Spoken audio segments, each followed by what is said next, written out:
Menekan angka kematian yang dialami oleh ibu hamil di masa pandemi saat ini, ibu hamil di Palembang mulai jalani vaksinasi sesuai dengan aturan yang keluar dari pemerintah pusat pada tanggal 2 Agustus lalu. Proses vaksinasi terhadap ibu hamil ini sendiri dilakukan sama seperti masyarakat umum lainnya. Namun sebelumnya ibu hamil harus menjalani pemeriksaan USG untuk mengetahui janin bayi yang dikandung oleh sang ibu hamil. Ketua Perkumpulan Opjin Indonesia Cabang Sumatera Selatan, Dr. Kemas Yusuf Effendi menyampaikan ibu hamil termasuk golongan resiko tinggi di masa pandemi saat ini. Ibu hamil yang boleh menjalani vaksinasi ialah yang kandungannya berusia 13 hingga 33 minggu, serta tidak mempunyai penyakit penyerta atau komorbid. Semua usia kehamilan boleh, tapi dengan catatan ada usia kehamilan 13 sampai 33 minggu. Artinya trimester kedua saja.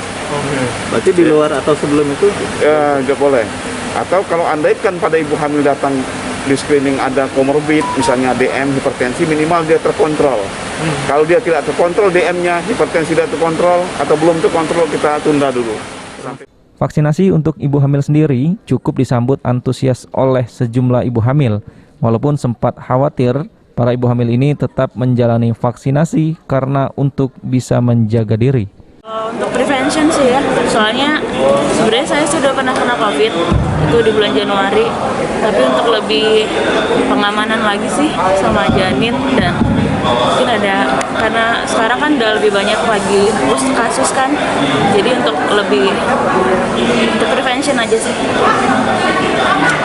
Pak, tadi Berdasarkan data dari POGI, jumlah ibu hamil yang meninggal dunia di masa pandemi saat ini meningkat 10 kali lipat.